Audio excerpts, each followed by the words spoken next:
스치기만 해도 똑똑해진다. 드라이브 스루 시사 주진우 라이브.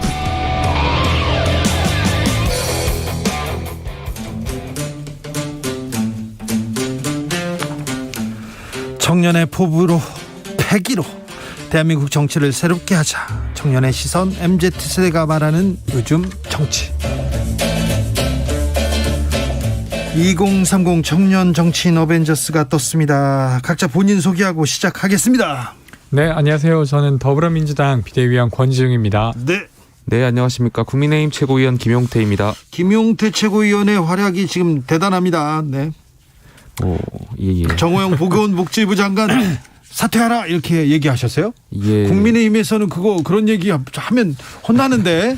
저는 지극히 상식적인 발언을 했다고 생각되고요. 네. 제가 항상 당정을 향해서 쓴소리를 낼 때마다 썩 마음은 좋지는 않습니다. 그러나 그럼에도 불구하고 저희가 지난 5년간 야당을 하면서 국민의힘이 문재인 정권의 조국 사태를 보고 많은 국민들께서 분노를 느낀 걸 저희가 직접 봤고, 또 그런 분노를 있는데도 불구하고 민주당이 조국 전 장관을 옹호하는 데 바빴던 민주당을 향해서 굉장히 많은 질타를 보냈었습니다. 심지어는 저도 당시에 민주당의 청년 정치인들한테 왜 조국 전 장관에 대해서, 공정에 대해서 아무 말을 못하냐고 586 앵무새라고 저도 이야기한 적이 있었는데요. 이번 사건이 물론 정호영 장관 후보자가 조국 전 장관과는 다릅니다. 왜냐하면 아직까지 밝혀진 바에 의하면 위법행위는 없었기 때문에 분명히 케이스는 다릅니다만, 많은 국민들께서 조국 전 장관을 떠올리게 하는 거라고 생각되고요. 또 저는 정호영 장관 후보자께서 다소 억울한 부분도 있습니다만, 자연인이라면 사실 문제가 되지 않는 사항인데 장관 후보자지 않습니까? 장관 후보자께서 아버지가 병원장으로 있는 의과대학에 자녀가 편입을 한다는 것이 과연 장관 후보자로서 수준 높은 도덕을 요구하는 사회 지도층으로서 많은 국민들께서 어떻게 생각하실까를 고민한다면, 저는 본인께서 스스로 빨리 결단을 해주셔야 윤석열 정부의 공정과 상식이 무너지지 않는다라고 생각합니다. 본인이 결단하라 이렇게 얘기했습니다. 권지웅 위원님 어떻게 보십니까? 너무 상식적인 이야기고, 근데 이제 사실은 용기 내서 이야기해 주셔서 감사하다는 이야기는 드리고 싶고, 사실은 근데 비슷한 일이 있었지 않습니까? 김성태 전 의원도 KT의 딸을 부정 채용했죠. 근데 그때는 또 이야기를 안 하시고, 게다가 또 윤석열 후보의 캠프에도 주요 요직을 맡을 뻔했습니다. 근데 그때도 사실은 사법 처리 안 되면 그냥 아직 확정된 거 아니지 않냐라고 사실은 옹호했던 국민의힘에서 이번만큼은 몇 사람이라도 그렇게 이야기를 해주셔서 저는 좋다고 생각하고요. 워낙 요즘 단독 보도가 많이 나오지 않습니까? 정호영 후보 관련해서 따님은 면접관 9명 중에 한 3명에게는 만점을 받았는데, 만약에 그게 만점이 아니었더라면 후순위자가 아마 의대에 들어왔을 게 될 거고, 아드님 같은 경우는 편입하는 과정에서 보면 사실은 같은 스펙으로 이제 2017년도에 넣었던 스펙으로 2018년도에 똑같이 넣었는데 갑자기 이제 입학을 하게 되고, 이런 것들이 다 의문에 쌓이는 것 같아요. 그래서 만약에 아주 이 어떤 의혹이 허무맹랑한 것이라면 계속 지금 임명은 강행해야 되겠지만 지금 그렇게 보이진 않습니다. 아마 이 의혹 중에 일부라도 사실이 될 것 같은데, 그렇게 되면 큰 문제가 되지 않을까 저는 싶습니다. 말씀하신 부분에 대해서 현재까지 벌어진 의혹에 대해서 불법 행위가 없었다고 생각을 합니다. 어제 조선일보 보도를 보더라도 자녀 따님께서 입학할 때는 추가 합격으로 입학했다는 그런 보도를 보면 사실 불법 행위는 없었다고 현재까지 드러난 사실로 알게 되는데, 다만 계속 많은 국민들께서 이해 충돌의 의혹에 대해서 고민을 하시잖아요. 오늘도 정호영 장관 후보자께서 불법 행위는 없었고 많은 국민들께 송구를 끼쳐서 죄송하다라는 표현을 하셨는데, 저는 정호영 장관께서 후보자죠. 떳떳하다고 생각은 합니다. 그러나 자녀의 노력을 폄하하는 것은 절대 아니고요. 그분들이 노력해서 들어간 학교일지 모르겠지만 장관이라는 자리가 그것을 결백을 입증하는 자리가 아니잖아요. 장관 후보자로서 이러한 의혹이 제기되는 것만으로도 장관 임무를 수행하는 데 있어서 저는 좀 어려울 거다라고 생각합니다. 그런 건데, 조국 전 장관의 경우에도 당시에 수사가 시작될 때 불법 행위가 있지는 않았습니다. 이제 수사를 통해서 이제 찾아낸 거죠. 근데 아니죠. 조국 전 이 역시도 장관은 표창장 위조에 관련해서 굉장히 많은 사실에 근거한 거의 의혹들이 굉장히 많이 제기됐었기 그러니까 때문에 이거는 좀 다른 케이스라고 아니죠, 생각합니다. 아니죠. 그때 당시에도 사법적 판단이 있은 다음에 수사가 된 건 아니고 그런 의혹이 있으니까 수사가 제기됐고 어떤 시민단체 고발에 의해 시작되었습니다. 지금도 정호영 후보 같은 경우도 시민단체에 의해 고발당했어요. 그럼 사실 비슷한 상황인 거죠. 게다가 이제 내용적으로는 부모의 영향력으로 자녀의 입시에 개입된 사건으로는 비슷한 것 같습니다. 그러면 과거의 검찰이 했던 것과 지금의 검찰이 하는 것이 어떻게 보여질 건가? 이건 이제 아니, 그렇기 시민들이 때문에 자연스럽게 네. 검찰 얘기로 넘어갑니다. 그렇기 때문에 검수완박을 강행하면 안 된다는 것입니다. 지금 뭐 검찰의 수사권을 다 박탈해놓고 민주당에서 이 검찰이 왜 수사 안 하냐고 말씀하시면 검찰이 지금 수사할 그거랑 아직은 박탈한 건 아니에요.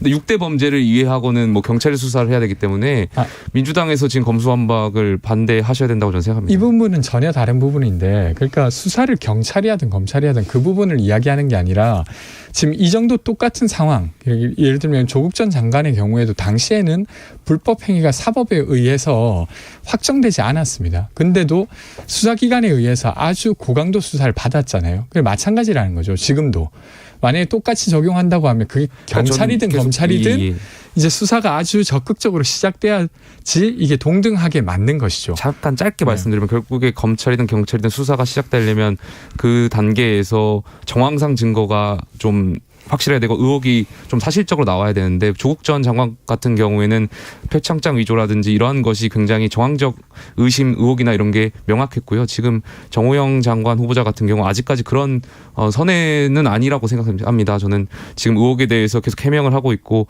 불법 행위가 여태까지는 그 사실로 봤을 때는 드러난 것은 없었기 때문에 저는 이건 좀 다르게 봐야 된다고 좀 근데 생각합니다. 만약 그렇다고 하면 굳이 왜 그 후보자한테 당신이 판단하라라고 하신 겁니까? 지금 이해 불법 행위가 충돌의 없는데. 의혹이 제기된다는 것 네. 자체가 저는 장관 후보자로서 장관으로서 임무를 수행하는데 적절하지 않기 때문이라고 생각합니다. 본인께서 떳떳하고 불법 행위를 하지 않았더라도 많은 국민들께서 과연 장관이 될 분이 자녀가 만약에 아버지가 계신 병원에 의과대학에 편입하는 것이 과연 적절하냐, 그리고 아버지가 계신 병원에서 아들의 병역 관련 서류를 떼는 것이 과연 적절하냐에 대한 국민의 상식과 멀다는 것을 제가 강조하는 것이고요. 뭐 불법 행위가 있었다는 것을 말씀드리는 것은 아닙니다. 프리지아님께서 성실하고 능력 있는 사람이 인정받는 세상이 됐으면 좋겠습니다. 이렇게 얘기했고요.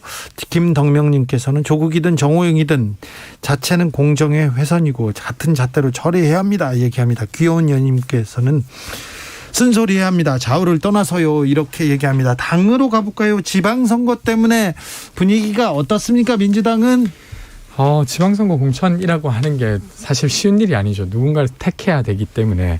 특히나 이제 민주당은 2030을 30% 공천하겠다고 밝힌 바가 있기 때문에 이것을 하기 위해서 되게 노력을 많이 하고 있습니다.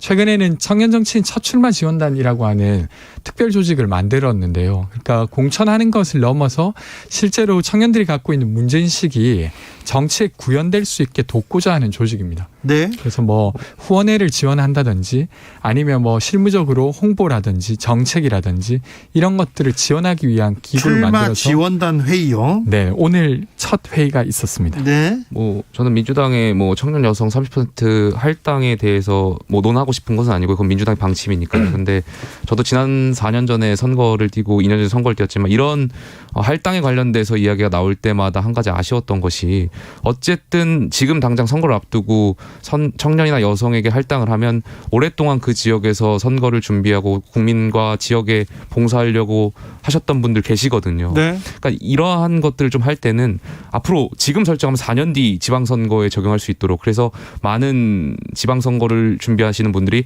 여기는 할당 지역이기 때문에 지역구를 바꿔서 운동하실 수 있는 기회라도 좀 주셨으면 좋겠고요. 이게 이런 논란들이 매번 선거 직전에 나온다는 것이 뭐 여야를 떠나가지고 저는 좀 아쉽습니다. 민주당에는 청년 국회의원들, 청년 정치인들이 좀 많이 있잖아요. 저희가 더 많을 겁니다. 아마 국민의힘이 청년 정치인, 젊은 정치인들 아마 더 많지 않을까요? 뭐 현역 국회의원분들은 민주당이 많겠지만 많죠. 네. 지금 대선 과정에서 네, 국민의힘에서는 어떻게 좀 청년 정치인들 좀 밀어주고 뭐 등용하려고 노력하고 그런 어떤 게 보입니까? 저희 국민의힘에 계신 많은 청년 정치인분들께서는 노력에 의해서 선거를 나가고 철저히 실력이다. 뭐 그렇게 응원 원하시는 분들 많기 때문에 경선에 있어서 정치 신인이나 청년에 대한 가점이 있고요. 네. 또 많은 분들께서 그러한 공정한 경쟁에 의해서 결과로 승부하겠다는 분들이 많습니다. 혹시 그러니까 사실은 이제 예를 들면 할당제 이런 걸 비판하시면서 실제로 저는 할당제를 비판하는 것이 아니라 민주당의 방침을 이제 네네.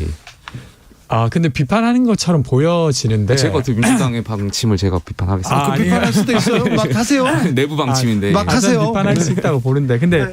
사실은 국민의힘에서 계속 실력 이야기하면서 할당제 안 하겠다는 식으로 이야기하지만 가점도 지금 주고 있고 청년이라는 이유로 그렇잖아요. 그리고 청년 최고위원도 마찬가지죠. 그냥 최고위원들 사이에서 경쟁했더라면 안 됐을 수도 있는데 청년으로 이렇게 이제 구획을 치니까 했던 건데 그러니까 사실 이미 그렇게 구현하고 계신 걸 민주당이 하면 뭔가 능력을 우선시하는 게 아니라 그냥 이렇게 꽂아준다 이런 식으로 이제 접근하시는데 실력과 할당의 격차를 줄여나가는 것이 저는 공동체주의에 더 입각한다고 생각되는데요.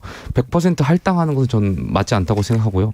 청년이 조금 출발선상이 뒤에 있을 수 있습니다. 그렇기 때문에 이 과정을 조정하기 위한 어떤 개수랄까요? 뭔가 가중치를 좀 줄 수 있는 것은 공정한 경쟁을 위한 출발선상이라고 생각합니다. 이것은 단순히 할당하고 좀 다르다고 생각하고 있고요. 네. 그 지점은 이제 국민의힘 당대표랑 입장이 좀 다르신 것 같긴 하네요. 저는 다른 부분도 있습니다. 당대표랑. 국민의힘 청년들은 지금 검찰의 움직임, 검찰의 검찰 개혁안에 대한 움직임에 대해서는 어떻게 봅니까? 그러니까 저 같은 경우에도 솔직히 말씀드리면 제가 법률 전문가가 아니기 때문에 지금 민주당이 말씀하시는 검수완박, 수사권과 기소권을 분리하는 것에 대해서 과연 국민의 삶에 어떠한 영향이 미칠지에 대해서 조목조목하게는 잘 모르지만 분명한 것은 국민의 삶에 직접적인 영향이 미친다는 것은 분명하거든요.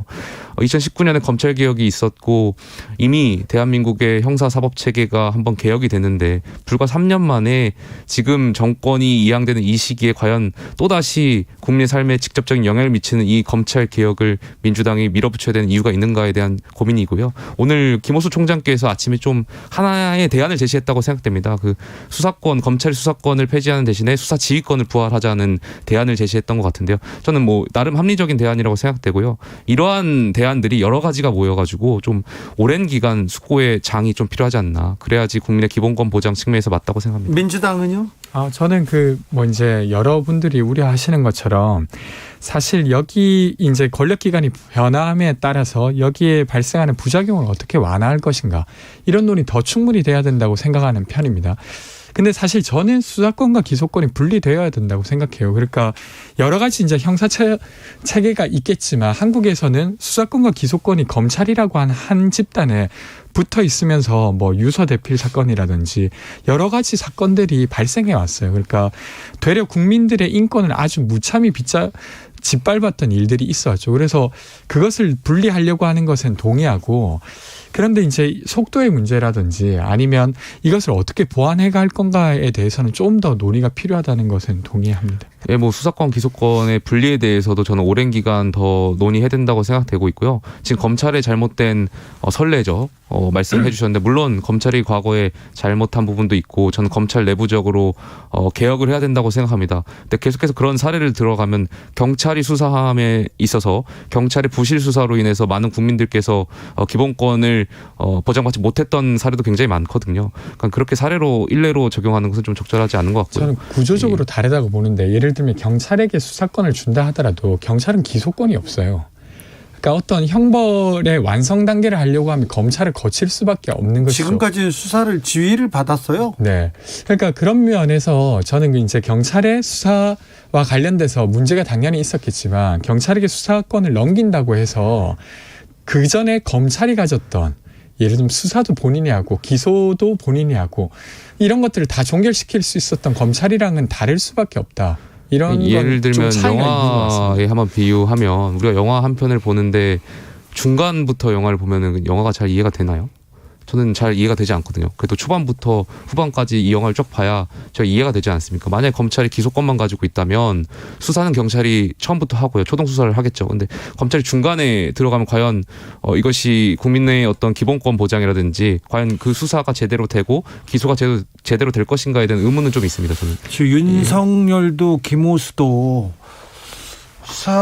검찰의 수사권 기소권은 분리하는 게 바람직하다 이런 얘기를 하신 적이 있는데요. 아까도 제가 말씀드렸지만 제가 법률 전문가가 아니기 때문에 수사권 기소권을 분리하는 것이 어떻다라는 것을 명확히 말씀 못 드리겠지만 이것이 좀 더 많은 논의가 필요하다. 국민의 삶에 영향이 직접적으로 미치기 때문에 이것도 공론이 필요하다 생각합니다. 알겠습니다. 자, 김용태 최고한테 좀 물어볼게요. 국민의힘 공천 자격 시험 잘 치러지고 있습니까? 저희 지난주 주말에 일요일 날 네. 치렀고요. 굉장히 많은 기초광역의원에 한해서 김용태 최고도 시험 봤어요? 저는 시험을 보진 않고 제가 출제를 청년정책 파트를 네. 청년정책 뭐 어떤 시험 문제를 냈어요? 저희는 당연히 이제 공정과 관련해서 2030의 조국 사태라든지 남북 단일팀 맨날 문제 조국 사태만 물어봐요. 그만큼 시험에서 굉장히 그것과 관련한 걸 물을 수가 그러니까 공정에 있습니까? 관련된 걸 좀 많이 물었고요. 또 네. 이번에 공직선거법과 정당법이 개정되면서 정당의 당원 가입 연령이라든지 아니면 공직선거에 참여할 수 있는 연령이 많이 낮아졌습니다. 그래서 최신 경향 트렌드를 반영해가지고 네. 이러한 문제를 좀 냈었습니다. 이 공직 자격 시험에 대해서 어떻게 생각하세요? 방금 그런 예는 너무 쉬운 것 같은데요. 쉬워요? 쉽지만 왜냐면 이걸 모르고 공직 후보자에 오시는 분들 계시기 그러니까 때문에 워낙 최근에 있었던 이슈지 않습니까? 피선거권 연령 인하라든지 정당 그 가입 연령 인하는 뭐 그래도 모르실 네, 수도 있으니까. 그러니까 선거 운동은 네. 과연 만 몇 세부터 가능할지 이런 거에 대한 네. 문제가 있었고요. 그러니까 결과적으로 누군가를 컷오프 시키기 위한 것이 아니라 저희가 공천이라는 것이 민주주의에서 굉장히 중요한 거죠. 중요하죠. 그렇기 때문에 공직 후보자로서 국민의힘이 추천하는 분들은 국민께 최소한의 소양을 갖추고 이러이러한 교육은 갖췄다라는 것을 보장하기 위해서. 지금 국민의힘 공천, 지방선거 공천 공정하게 되고 있습니까? 최대한 저는 공정하게 하려고 노력하고 있다고 생각하고 있고요. 물론 그 과정에서 국민의 눈높이에 과연 이게 공정한가에 대한 질문이 당원분들께서 있는 걸로 알고 있습니다만 그런 과정을 좀 다 융합해서 계속해서 공정한 경쟁이 이루어질 수 있도록 지도부 입장에서 관리하겠습니다. 민주당은 어떻습니까? 정말 쉽지 않은 일이더라고요. 네. 그러니까 워낙 이해관계라고 그러니까 예를 들면 공정하다고 하는 것을 두고도 이쪽 A측이 생각하는 공정의 방식이 있고 B측이 생각하는 공정의 방식이 있는데 각자 나름대로는 완결적으로 공정함의 근거가 되는데 근데 이게 충돌할 때 어떤 걸 선택할 거냐는 사실은 지역위원장 내지 혹은 아니면 시도당 공천관리위원회가 해야 되니까 그걸 이제 선택하고 설명하고 이런 게 쉬운 일은 아닌 것 같습니다. 네. 근데 민주당 청년들은요. 네. 청년 정치인들 그룹은 이번에 선거 어떻게 예상합니까? 전체적으로 네. 말입니까? 그냥 뭐 이건 뭐 지표도 네. 필요 없고 그냥 어떻게 될 것 같아 뭐. 저는 뭐 아직은 단정짓기는 어렵다고 봅니다. 그런데 그러니까, 어떤 얘기가 많이 나와요. 그러니까 청년 이대로 가면 정치인들끼리 쉽지 모여서 않다. 이대로 가면 쉽지 않다. 서울시장 어려워 막 그렇게 얘기하고 네, 있습니까? 지금 이 분위기로 가면 쉽지 않다. 네. 그래서 이제 지금 갖고 있는 좀 시민들로부터 멀어진 이야기들을 네. 4월 중에 좀 매듭을 다 짓고 네. 5월에는 정말 시민 가까이 갈 만한 것들로 해야 된다. 매듭 지을 수 있을까요? 그러니까 제가 그래서 이제 어려운 것이죠. 네. 그래서 어떻게든 저는 매듭을 지어야 지방선거는 지방선거 좀 답게 하면 좋을 것 같아요. 그러니까 2010년도에 무상급식이라고 하는 아젠다를 가지고 이제 했죠. 물론 이제 모든 사람들이 동의하진 않았지만 지방자치단체가 급식만큼은 친환경 무상급식으로 하는 게 어떤가라고 사람들이 고민해 볼 법했고 그렇죠. 이슈를 던졌죠. 입장을 막 가르게 됐잖아요. 저는 오세훈 서울시장은 반대했고요. 네, 그런 선거를 좀 만들었으면 합니다. 그래서 서울시장은 누가 전략 공천을 벌이시는 겁니까? 이제 조만간 결정되지 송영길 않을까. 대표십니까? 아니면 이낙연 전 그러니까 이게 대표십니까? 전략 공천이라기보다 저희가 전략 선거구로 결정했기 그게 때문에 같은 말 아닌가요? 네네. 이제 경선의 방식을 기존에는 당원 50 그리고 일반 여론조사 50인데 다른 방식으로 선택할 수 있게 하는 게 전략 선거구입니다. 전략 공천이 아니고. 네네. 네. 국민의힘 청년들은 이번 지방선거 어떻게 보고 있어요? 이번에 유리하다 이렇게 보고 아무래도 있습니다. 대선이 있고 난 지방선거는 통계적으로 여당에 좀 유리한 국면이 있고요. 근데 저희 당내에서는 경기도지사 선거가 가장 중요하게 많이 보고 있습니다. 서울 말고 경기도에 관심이 많더라고요. 왜냐하면 저희가 지난 대선에서 경기도에서 졌기 때문에 네. 예. 그런데 윤석열 당선 이후에 김은혜 당선이 대변인을 그 중요한 인수위에서 빼다가 꽂았어요. 이 부분에 대해서는 어떻게 봅니까? 꽂았다라는 표현은 좀 적절하지 않은 것 그렇죠. 같고요. 예, 네. 김은혜 의원께서 선택하신 가셨어. 거니까. 네. 예, 뭐 정치하는 데 있어서 뭐 국민에게 봉사하는 데 있어서 뭐 저는 자리는 중요하지 않다고 생각하고 있고요. 유승민 대표, 뭐 김은혜 의원 선의 경쟁을 통해서 당원과 많은 주민들이 원하시는 분이 꼭 저희 당의 후보로 선출되셨으면 좋겠습니다. 네. 그래 청년들의 거부감은 별로 없구나. 뭐 어떤 아니 그러니까 이렇게 윤심이 작동한다 이런 제가 부분은. 지도부의 입장에서 여기서 뭐 말씀드리는 것은 적절치 않은 것 알겠어요. 같아요. 아우 지도부니까. 그런데 서울은 뭐 편안하고 경기도 이긴다 이렇게 생각하고 있어요. 아니, 서울이 편안하다라고 생각하진 않고요. 예. 항상 내심 경각심을 그렇게 갖고 생각하시는 것 있어야죠. 같은데요. 근데 지난 대선의 투표 결과를 봤을 때 이제 말씀드리는 겁니다. 아 그럴까요? 네. 뭐 경기도가 국민의힘한테 가장 중요한 전략 지역구가 될 수 있죠. 그렇죠. 민주당은요. 저는 어쨌건 말하신 대로 쉬운 선거라고는 생각하진 않는데 아직 이제 시작하지 않았다라고 생각합니다. 그래서 이제 시작하면 5월 된다? 어떤 국면이 열릴지는 지켜봐야 된다고 봅니다. 요즘 정치 권지웅, 김용태, 권지웅 두 분 감사합니다. 감사합니다. 네. 호아님께서 능력주의가 공정할까요? 출발점이 다르고 사회적 대우가 다른데 말입니다. 공정한 경쟁이 가능할까요? 이런 문제 제기해 주셨습니다. 저는 여기서 인사드립니다. 오늘 돌발 퀴즈의 정답은 옥수수였습니다. 그냥 수수 아니고 옥수수였어요. 저는 여기서 인사드리겠습니다. 내일 오후 5시 5분에 돌아오겠습니다. 지금까지 주진우였습니다.